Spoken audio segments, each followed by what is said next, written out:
Welcome back. Welcome in. This is Country Roads Confidential at earsports.com. It's a Paramount podcast. I am Mike Casazza here on a Monday morning with Chris Anderson, which means we are going to close our eyes, reach into the old mailbag here, Chris, and ask ourselves some questions that nobody has ever asked us before about, I don't know, the head coach, the athletic director, the contract, the buyout, the magic number of wins needed to sink or swim this season. I'm sure none of that is what we're about to cover today, huh? No, we haven't answered these questions in at least 2 weeks, so should be good to go. But like in West Virginia math, that's like a long time ago, right? Yes, it Maybe is. like months, actually. Yeah. You ready? You just want to hop right into it? I'm not ready, but yeah, I do. Let's hop into it. Yeah. Can Okay. one get ready for this? I don't know. We'll see. Even if we walk this road many times, it's always a little bit different. All right. Well, again, we're going to get several iterations of similar questions, but I thought I'd start us out with a relatively straightforward one, I guess. That's going to ask us to give percentages from Yidio 10. Says, could you provide a percentage of the likelihood Neal Brown gets fired with the following records? And we go through here. He very conveniently left out 9-3 and 8-4. Um, 9-3, 8-4, not getting fired. Do we agree on that? Let's start there. Yes. Okay. 7-5. It's not zero, but it's pretty close. Okay. 6-6. 25, 5-7 35. and 4-8. That's where it gets higher. Okay. So what's my I'm math there? putting, 25 and 35 is 60, right? yeah. I would go, how about this? 20, 30, 45, and give me just 5% on 7 and 5. Okay. Wow. It's grow. You Okay. see where it is, like it's growing. Like 7 and 5 Yeah. isn't going to do it. Like 8, 9 and 3, and 8 and 4. I know we're joking about, even though people are frustrated that the 4 losses are 4 good games. Whatever. I get that. 7 and 5 is going to be really, really tough for them to move off of. If I could put it between like 5 and 0, like 2, maybe that would be more like that, and maybe give the extra 2 or 3 points there to 4 and 8, where it's more likely. But 6 and 6 is going to be really hard for them to move off of too. I just People don't want to hear that, but that's kind of, if you don't like the extension, the indication that you get from the extension is that they did not plan and did not want to fire Neal Brown this year. So if you're looking at the extension going, wow, that what a bad idea, or if you don't quite understand it, it really wasn't meant to be triggered this year. So that's not their plan going into it, and it's going to take something big to move them off of that. The reason I picked that question first was because I think it kind of sets the table for the rest of the questions that are going to be about a similar topic, if you will. Yeah. Um, Now you mentioned this year.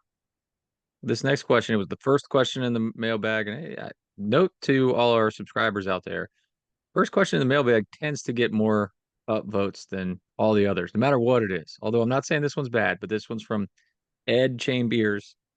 He says, given that WV must heavily fundraise to account for the upcoming mandatory revenue sharing, do you think any substantial staff changes come prior to 2026 for West Virginia? Not Yeah, if 2025, 2026. that's a long way down the road. Like I don't know who's going to be here in 2025, Chris. And like there's certainly some questions you have to ask and answer about your staff. If they're not going to do it during the season, then you have to ask that for the season. And there was just concern about the defense and what decisions would be made about the direction they were going to go in this season. That's going to last into the offseason for sure. Because you could get behind the idea that it's not perhaps in everybody's best interest to make a change within the season, to give it some time, and then maybe you revisit in your second open week or later on. But if they do get through this and they don't make a change, you still come back and you say, is this who we want, where we want the people to be, so on and so forth. 26, I have no idea, Chris. All the contracts are through next season, I believe. So you would probably be a little bit miffed at this point if this season doesn't end up wherever you think is safe from repercussions. If that's 8 wins, 9 wins, a bowl game, whatever. If this doesn't end up in that zone and they extend everybody again or add another year again on the assistant coaching staff so they're back on 2-year contracts, then you have a right to be curious about some things, I think. But watch to see if that happens. I'm not sure that'll happen. Everybody has pretty sure everybody has next year covered for something like 4.2 million. Do you add another year to that and then 4.8 million, something like that? That's tricky to do. I think they would be very cautious about who they extend and for how much if they don't end up in a satisfying situation this year. Next question. And again, we're going based off of upvotes. These for anybody, any capital P person watching or listening here. This is what the people are asking, what the people are reinforcing. Um, Willie G, 2013. We were sold on Wren because of how great he is at fundraising and his relationships with donors. But now we might be stuck with Neal because of a buyout that's not even that bad. How are we supposed to accept both things to be true? Yeah, this is not like apologetic sports writer stuff, but like there's a 20 something million dollar price tag hanging above everybody's head. Like they have to make that money appear somewhere. So sure, you could be a great fundraiser. He could knock it out of the park and it's still not going to address the buyout, for example, here. So if he finds a way to flip over 20 million couches and get a dollar out of each one, and you can fund the revenue sharing, or at least you can not fund it. You could supplement the money you're going to have to spend. You're going to replace that withdrawal from the general account. That's great. You still have to go and take care of the buyout, which is another piece of work. So that this whole revenue sharing thing is a it complicates matters for sure. They knew it was coming though when they did the extension or something was on the way. So I think you could probably not say, well, they had no idea. They did. And the other part, Chris, is that like you're getting a lighter check from the Big 12. You just are. Like when you're going to have a watered down, a diluted share from the Big 12. So your annual payout from the conference is going to be, $6 or $7 million less. So now you're dipping into an account to pay the revenue sharing, and that account is not going to be as deep as you're accustomed to it being. So there's two major dynamics at play there that work against a good fundraiser, a bad fundraiser, a new athletic director, a veteran athletic director. Those are things you just have to deal with now. Part of me is just like, hey man, that's the job. That's the seven-figure salary explained in one line on the resume. You've got to figure this out. See how that goes. But uh, that's just the math. Like if you balance these things out, there's a lot on this side and not a lot on this side to make it an even decision right now. And you're having a lot more money going out than coming in. Yeah, I think again, I'm with you here. We're not trying to be apologetic or trying to say this should or shouldn't happen or say that the product on the field is worthy of being kept around at this point. But it needs to be stressed. This isn't, hey, why can't it keeps being phrased, and I'm not picking on the question here. It keeps being phrased of, hey, why can't West Virginia come up with, $11 million, roughly what the buyout is? That's not the number. It's not the number. It's not even close. Because West Virginia, to your point, has to come up with the $11 million for the buyout, plus a couple million extra for all the assistant coaches, plus all the money for the new coaches, the new assistants, plus coming over that $6-7 million diluted share, plus coming up with 21.5 million for the revenue sharing, plus coming up with NIL money. And that's different pools. I know it's different pools, but you're still picking from the same people. Like, yes, NIL is trying to pay and the school is trying to pay, but they're both asking the same people to get that money to them. So it's a lot of money that they have to cover up no matter what it is. And just being like, yep, well, just write off, 11, 25, $30 million and let's move on. It's not quite that easy. Then the whole concept of a if they do this at some point of a lump sum to the head coach, it's just not going to happen, man. I don't think that they're going to chunk that money off for a couple of reasons. One, availability, and two, you can budget it out over time for the remainder of the contract, which is longer now. We understand that, but that does give you more time to absorb that. And the dynamics of a head coach, like if you're paying him offset salary. So if you fire his coach, you're only paying him the difference between what he makes at his new job and what he would have made at West Virginia. Quite likely, a fired head coach is not going to pop up and get a new head coaching job. Let's say he's an assistant at a Group of Five or a Power Five school, a couple $100,000, still going to get a lot of money. But if in a couple of years he's a head coach somewhere else, well, now you've really lopped that lump in half, and all of a sudden what you owe him is significantly less because he has made more money because you gave him more time to make more money too. So the whole thing about a lump sum being a lower number right now sounds great. I don't think West Virginia does that, and I'm wondering if Neal Brown would do that too. Sticking with money questions. This one's from SA Year 704. It's a two-parter. Let's start simple-ish, Please. straightforward at least. Do you think WVU comes up with 21.5 million next year and going forward? I'm yeah. Sorry, to preface that, he quoted Neal Brown, and I don't know where this quote comes from, so I'm taking it at face value. SA Year 704 says that Wren has said his expectation is that WVU will, quote, fully participate, which I would take to mean the full 21.5 million. Sorry, go ahead. Yeah, so the number I've heard is that they just, I mean, yes, I've heard they fully intend to. Now, is that right away? Is that phased in like a 3-year plan? Go, I don't know, 50%, 66%, 100%, probably higher than that. Let's say like 75, 85, 100. I don't know.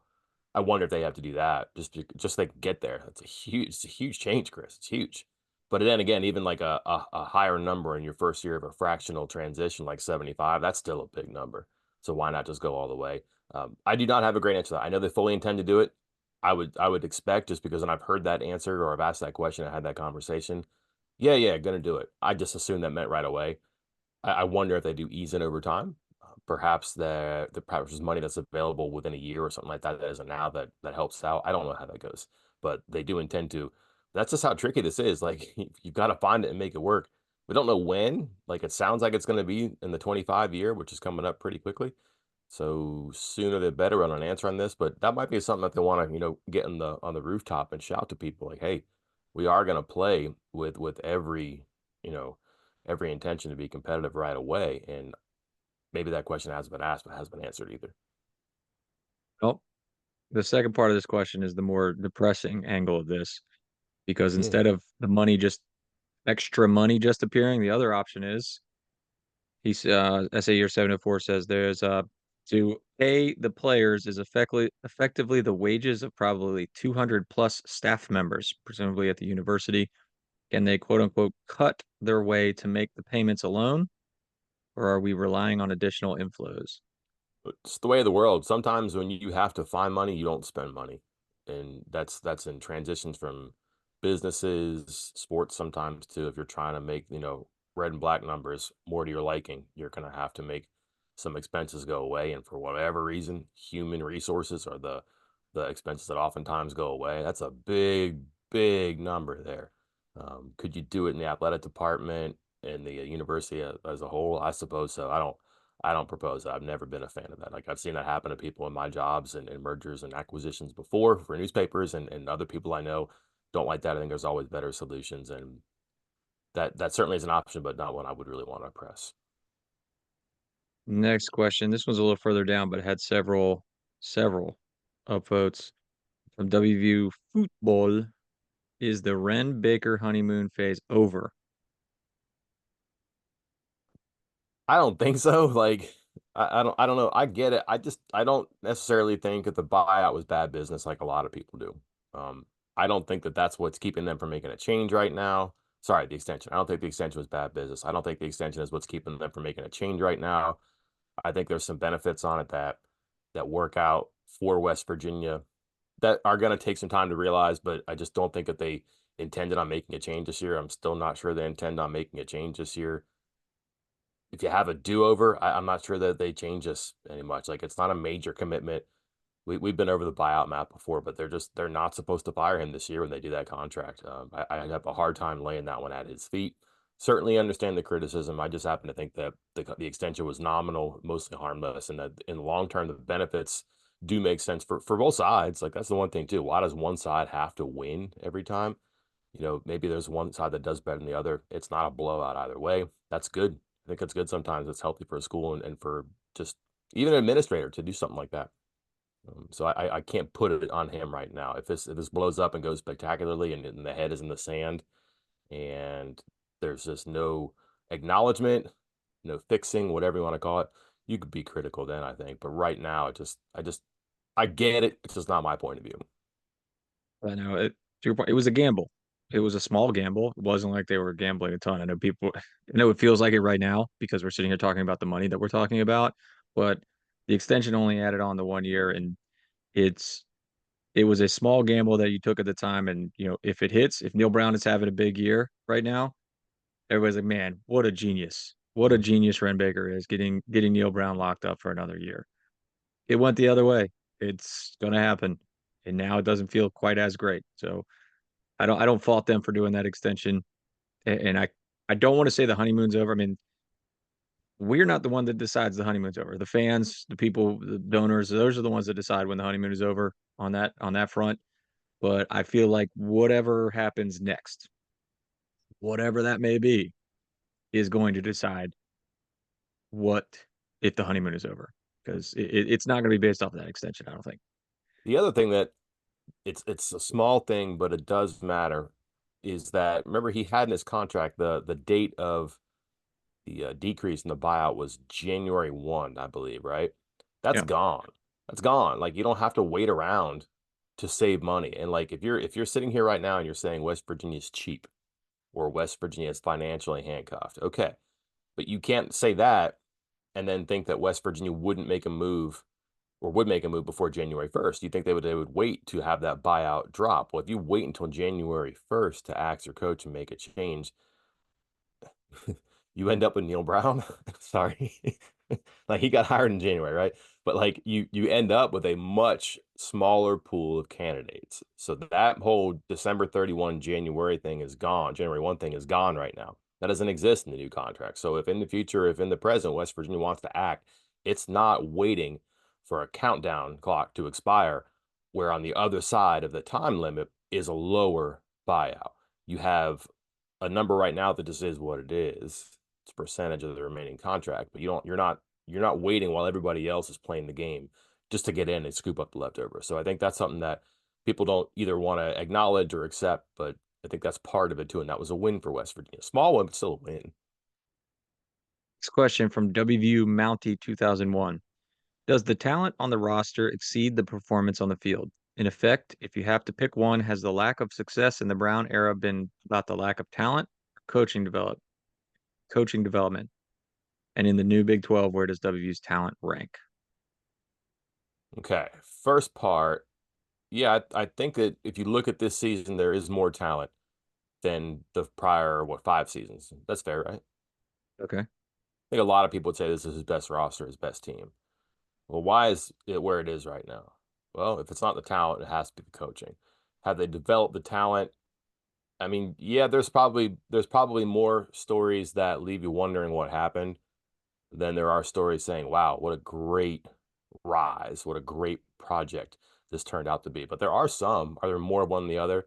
I had to sit down and look at that. But I think if you're doing this in a general sense, and sometimes just like, hey, really quickly, what's your answer? You would say the product in the field just hasn't gotten better. Like we're told, transfers and recruits and players who are program players who are going through the assembly for they have for development, which is, sometimes a redshirt year, sometimes developmental practices, all the stuff that they have spent a lot of time explaining, a lot of money investing in, that should produce something better than what you have in your hands right now. So is that coaching? Is that programmatic? I'm not sure, but certainly they've got the talent coming in that hasn't been on the level on the way out that would produce more wins and fewer questions about process or the future too. I don't think that's necessarily controversial. I'm not sure people would agree with it too, but I would say that that would be my pick of those two. I'm going through looking at, it's difficult to truly quantify and compare talent and Mhm. how, just based off of what you're looking at now. We over at 24/7 Sports do the team talent composite, which takes high school and transfer ratings and for everybody on the roster and compares them. For that purpose, West Virginia going back to 2020, sixth out of 10 in the Big 12 conference. 2021, seventh out of 10. 2022, seventh out of 10. 2023, the year West Virginia did better, 9-4, seventh out of 14 teams. So halfway up the list there. This year, Mike, you want to take a guess out of the 16 teams where West Virginia sits? I would guess like eighth or ninth. 10th. Okay. 10th. That Um, low middle ish is yeah. pretty much what they've always been. So it's there. Again, you wonder about if is the talent there. It's good. I would agree with you if you really put me in a spot to say, where does this team's talent stack up against Neal Brown's other teams? I think this is the most talented team. Like I think it's got the most experience on offense. Um, Obviously some question marks on defense, but some potential there. But 10th out of 16th, that's not going to get it done. Now, this isn't perfect, of course. Like, some teams thrive in recruiting and struggle with coaching, struggle with development, or it's a lopsided amount, a lot of high rated kids, but they're all young, that kind of stuff. But if you are consistently in the lower middle to bottom of the league in team talent, it's going to be hard to finish at the top of the league sometime to actually play the game of football. Have you seen numbers for players from Big 12 teams in the NFL? Uh, I can't remember what it is off the top. I mean, I've seen the numbers of hey, look, there's 87,000 SEC kids and, 50,000 ACC and then like 30 Big 12 kids. Yeah. But So I haven't seen team by team. West Virginia has 15. And guess what, Chris? That's pretty much right in the middle. Yeah. There are teams with fewer, like Houston. I'm sorry, Colorado, I think had 8. Now, is Colorado going to have 8 a year from now? Probably not. But like that middle half, I'm trying to think of the number here. There's a couple in the 20s, high 20s, but like everybody else is generally in the same area. So like 15 may actually be toward the bottom. But again, that bottom half-ish where it's not that far from the middle. It just strikes me that like there are a lot of teams that just end up putting people in the NFL. Like BYU had, I think, 20 players in the NFL this year, and that probably is going to grow. There just been some programs that through the years have put players in the NFL, but West Virginia with 15, I think, on the opening day rosters, that's not a terrible number. That's more than Baylor, I believe, had. I think Baylor had 14. It's twice as many as Kansas, which had 7. Like Arizona State had 13. Arizona had about a dozen. So they're above some, they're below some, but they're not that far from the bottom. They're not that far from a higher spot in the middle either. Let's see. Moving on. Next question. Triad Mountaineer. This one might be a little bit depressing, folks. So Oh, good. if you're already having a hard time, yeah, I'm warning that it's depressing and in a podcast about firing and being broke. So this is not great. But Triad Mountaineer says WVU will have a significant amount of turnover next year, including the following starters: Green, Taylor, Milam, Yates, Hubbard, Malone, Martin, Jackson, Mulba, Visterinen, Wilson, Burks, Hollis. Somebody else added on a couple more like Darnu, Robinson, etc. He goes, the portal may be able to fill some holes, but I assume the majority will need to be filled from the bullpen. With Hmm. this in mind, can you make an argument that this is not a bottom 4 Big 12 team next year? Is West Virginia looking like what, 13th, 12th in the Big 12 next year? Yeah, I was that question was striking, Chris, and I think that's one of those things that you do keep in mind if you're like, again, my theory here is that 7-5, that's not going to happen. 6-6 is going to be really hard for West Virginia to make a move. 5-7 is when you roll your sleeves up and go. I do think that rolling up the sleeves is going to be one of those things about again, like finances a little bit too. What's the cost of not doing business versus what's the cost of doing business? Money made versus money lost, money not realized. However, you're as good as your ingredients, and that list there, Chris. Like I watch this team every week. I live this team every day. I'd forgotten about that. Like I knew there were a lot of older players on there, but I would look at that going, boy, those are key players. And then to the point, how many of their backups have we seen or seen stay on the field this year? And then how many people who would be in a position to succeed the senior who's leaving? How many of them have pushed to be on the field this year? Some, not all, for sure. I think it's a pretty interesting proposition there. And then if you look across the field Saturday night, Chris, Iowa State had guys that weren't even on the depth chart making plays on defense, like true freshmen, guys who were just like not supposed to play this year, guys who may yet redshirt but were playing in a primetime game on a Friday on defense. And that team has 14 final year players. 14. I think there's 2 fewer in the country. That's it. Troy, trying to remember the other one. Troy and Illinois are the only teams with fewer players who are out of eligibility than Iowa State. So maybe Iowa State isn't going anywhere right now, too. West Virginia, that's a big number of players there and like prominent roles, too. Um, that's a really good question, and that's a probably not a great answer for you because I don't know where things are going to go. Like it could all fall apart at Kansas. You might see a coaching change somewhere else. UCF's looking like the portal didn't work for them. There's a whole bunch of things, but again, if we're talking middle half, like low middle, that's probably where you would start, and they'd have to nail the portal or have great offseason development stories for a number of players. It would be if you're giving me a coin flip right now, I think it's going to end on bottom four a lot more than something else. Yeah, I'm getting some 2018 vibes minus, the winning part of that season. Because yeah, that I mean, Dana basically went all out for 2018. Like the way that they were hitting the portal, guys that they were adding, and that team was loaded with seniors, loaded with NFL talent that were seniors, and really went for it all that season.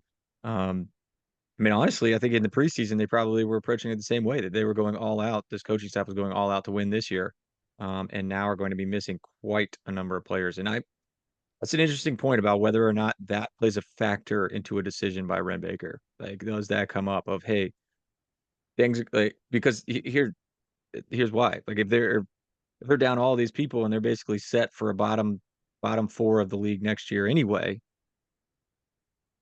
do you just want to get started with a new guy and let him build, knowing that you're going to end up in the bottom four, no matter what coach you have or what your roster situation is? That's kind of where I was getting there too. Much Yeah. better way of putting it. But just, I mean, just going over this list again, like their backup quarterback situation, fine, I get that. Do they have a pass catching tight end? The offensive line has been their strength for the past number of years. They're going to lose four from a really old offensive line. Maybe that's why young guys aren't playing or haven't maybe made a dent or made a push. But like, do they have four? I don't know. Defensive line is not especially deep right now. You're not getting great contributions from young players. Look, true freshmen. I understand that's a big ask, but there's nobody in the middle. You're going to lose three, maybe four if Esterning goes. Defensive backfield, just it is what it is. Like they have guys who've come in and either have or have not quite fallen short of expectations, but it's early. And then you're losing them. And then you have players who have been here for a while who haven't made a push. Will their time come? And you look for replacements for them. So you really hate to go back and have to like write over what you've already written, do like a second layer of paint. That might be what they're doing in some spots this year in this offseason too. Question from SJJ SWVU4. It was a late question in the thread and not a lot of upvotes, but it sounds like something that I would ask you, so I'm just going to ask you All right. through him. Does the status of not having a university president affect the AD's ability to fire and hire the head football coach if needed? What kind of impact might that have, if any? That's a good question because I mean, look what happened on how Baker got here. And this is how I don't know how to answer this, and it's not a cop out, but when Wren Baker got here, he was hired the day they said Brown was coming back. And I don't remember the order of time, but like I'm certain that it was implied that they told Baker, you're gonna have this football coach.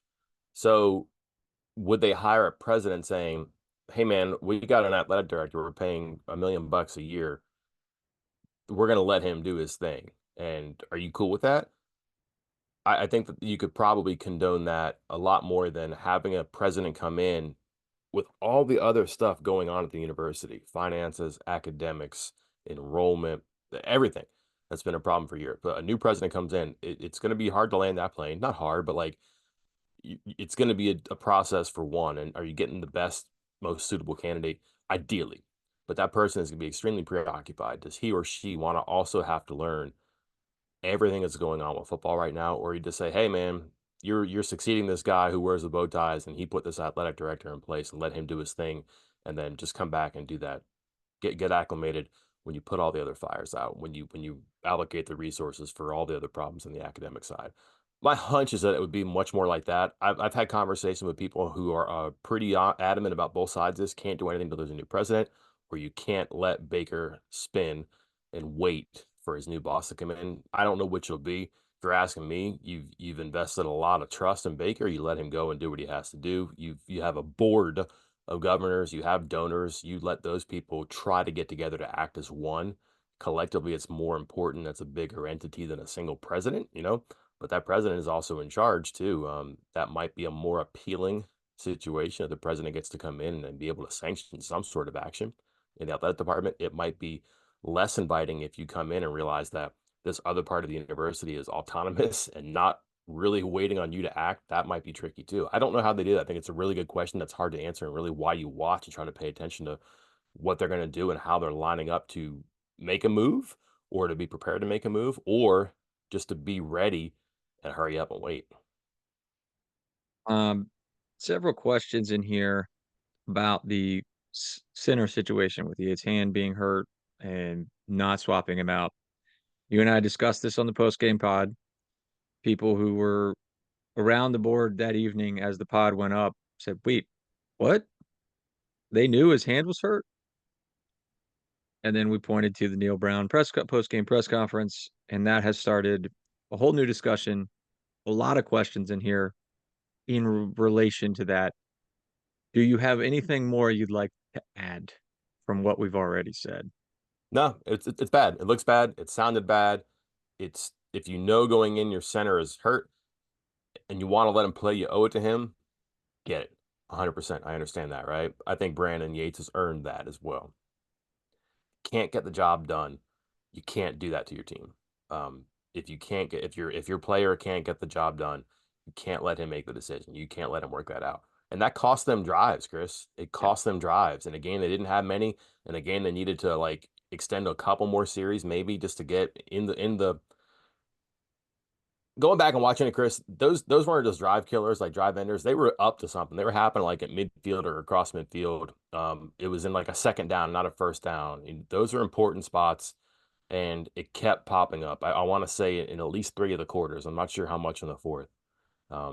They just didn't have the ball out in the fourth, and Yates didn't play the final 10 or 12 snaps anyways because he did get hurt and he did come out. Yeah, I think it's fair to have a problem with that and ask questions about it. And the question has been asked, and you're not going to get a great answer apart from what Brown gave, which wasn't a great answer, but nevertheless, his explanation. Um, they played Livingston against Oklahoma State. They talked about how good he was and that they knew more about him now than they had before. And they didn't go to him, and that doesn't make sense. And I think you're right to be upset about that if you think that was a major part of the outcome. And it's hard to say that it didn't factor into, again, series ending. Yeah. It was a huge factor. And again, we talked about it post game. I said, that's not even really on Yates. That's on the coaching staff. They got to step in and say, enough's enough. If you're hurt, you're out. A couple people threw out the idea, and to be honest, I hadn't even thought about it, and it's a pretty good idea. If you're so confident in his blocking ability, but his hand is hurt, which is affecting his snaps, move him to right guard, where Dwayne Hubbard hasn't been bad, but he out of the five players, he has not been the strongest. So you can move Yates there, let him go there. That's where he played last year, and then put Livingston in there. If the reason you're not pulling Yates is because he's that good of a blocker, you can still have him as a blocker. But if his hand is hurt, his snapping hand is injured, and it is affecting every aspect of the offense, you have to get him out of center. Yep. And that is something again needed to be asked about. You asked about it in the post game pod or the post game press conference, and I'm sure it will come up again this week because that really hampered the offense. And it's just Uh, it's again, it's like the antithesis, not the antithesis. It's the opposite of everything they talk about having backups, having multiple guys who snap in case you ever need it. They travel with multiple long snappers, Chris. They understand the quality of a snap. And oh, by the way, the Penn State game happened. Just to have all those boxes checked except the one that says make a switch just doesn't make sense. all right, last question on here. Again, we'll answer the rest of them in written format. A couple of them. Congrats to one member who will get the 3-minute video sweep this week. Two questions, two 3-minute videos. So kudos Does that to person get the thermometer that's behind you on the wall too? yeah, right. That's going home with me. I didn't get a promo read for that one. Sorry. I tell you. Uh, this last question here for the podcast comes from GD Full. How much involvement should an athletic director have in football staff decisions, or should that just be left up to the head coach? I'm taking, by the way, this question to mean our personal thoughts, not whether or not at West Virginia at this point in time, Wren Baker has say over what happens or doesn't happen. Oh, we can answer Yeah. both if you like. Okay. No. So this, I think, this is not popular, but this has been my answer for a while. But I think that you judge your coach on what he does. Sometimes your coach is gonna. I've made this analogy. Sometimes you're going to drive into a ditch, right? It's gonna happen. But part of being a coach and being in charge is getting the car out of the ditch and getting to the destination on time or not very late, and not having to call AAA or not having to go out and buy a new car. And we've seen Brown in the ditch, and he's been given chances to get out of the ditch before. And here he still is. And last season was one of them. And if you look at the way he's fired himself as play caller before, he did not. He tried to go outside the program and get an offensive coordinator after he did go outside the program and get an offensive coordinator. But last year it didn't end up working out. He ends up promoting Chad Scott. The offense is great. Part of hiring and firing and maintaining a coach and all that stuff is evaluating what he does when he's in trouble. And Brown has been effective at getting out of trouble. He has not been terribly effective at staying out of trouble. So part of the appeal of a good head coach is being a problem solver. I think being a problem avoider is probably a bigger deal. There's much more to that, I think, than, hey man, I continue to solve problems. Cool.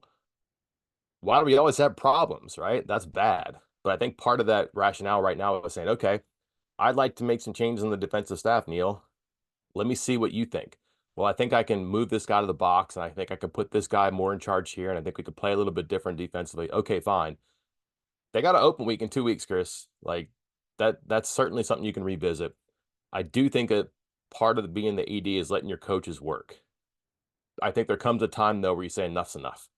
And that is ultimately on your AD, who is the head of all of this stuff. He's the football coach's boss here. Maybe that's not the case in a lot of other programs or many other programs, but right now that's the football coach's boss. And if he says enough's enough, enough's enough. You have to force a change. I don't think that's a obnoxious request for an athletic director to have that line on his resume or the job description. That sometimes, times are tough and you got to go make a decision that maybe somebody doesn't want to make or hasn't wanted to make before. And you just can't rearrange the deck chairs, so to speak. But I do think that part of it is giving your coach a chance. I also think there comes a time where you say you've had enough chances. With you 100%. I compare it to being a parent with your child, a coach with your player, boss with your employees. You give them a little bit of guidance, you step back, let them make their decisions on their own, let them sink or swim kind of thing. And if it's not the right decision, then you've given them their opportunity to kind of get themselves out of their own trouble. If they did, great. They've learned something. They're better for it. Your program's better for it. You move forward. If they didn't, it's time to kind of step in and say, hey, you know what? That didn't work. Here's what I think we should do. And I imagine we're nearing that point if we're not there already. Although, but to be clear, I don't know if people were saying this about defense. Defense played winning-ish football last week. They played winning football the week before. So since the changes that Neal Brown made on defense, the defense has been better. I, I am I can already see the comments on YouTube and on the board. Oh, Chris, you apologist, you Neal Brown lover, da da da da. Homer. There are a lot of other problems, but I don't think over the last 2 weeks, I don't think the defense has been the big problem like it was the first few weeks. They got to fix other things now, which is a whole other issue of you putting one fire out over here and now fire starting over there, which is a problem. So yeah, I had a go ahead, basketball coach once post who your used to liken comments. it to had a basketball coach who used to liken it to whack-a-mole before, remember? Yep. You hit one thing on the head, and all of a sudden here comes another one. You hit that one on the head, here comes another one. And sometimes there's a prize at the end, sometimes there's not. We'll Was see. that basketball coach hanging out with Tim Brando in the press box this week? Hey, I have an update on this. You know how we've kind of posted some stories about the new basketball coach just by himself on campus? Yep. Like I shared a couple of these. Like people have sent me photos of him like at a baseball game, at the Pat McAfee show, um, somewhere on High Street. I forget. This is really weird. Sorry, coach. But like no one knows who he is. Like he's just by himself blending into the public. And sure enough, like someone told me that on Saturday he was at the man trip and was like really jazzed about it. And I don't know if he had his cell phone out and he was like taking a video of it or if he's watching it, but like, hey man, this is cool. And there's like some small number of people around him. No one knew that was the men's basketball coach at West Virginia University. He was just there hanging out like a fan dressed in black watching the game. And I think some people went over him and said, hey man, congratulations on the recruit and this and that. And like they said he was super nice and was like talking about how excited he was and happy he was to be there. But once again, man, this guy's a wallflower. I love it. He blends in and no one knows who he is. And sometimes that anonymity can come in pretty handy versus the alternative, I guess. Lesson Yep. learned the hard way. We'll see. Chris, full Monday. What do we got coming up? We've already got a couple stories up on the site, including the four game tracker. Some interesting plays and non-plays there. Um, Yeah.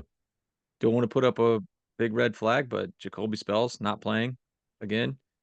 Couple other movement there. Updated ESPN Football Power Index. Uh, Programming note: I'm going to step away from the midweek buzz for those that read and just put up separate stories, and they're going to be coming up sooner rather than later, and they're going to be more full instead of two sentences or something from 10 different recruits. I'm going to get full stories with a handful of more recruits and get them up throughout the week. So just a heads up on that for everybody listening. Head coach, players, coordinators today. Got an exhibition for the basketball team on Friday. James Long back in the Coliseum. Bunch of stuff in between about football and basketball for sure. Until then, I'm Mike Kazaza. And I'm Chris Anderson. We will talk to you then.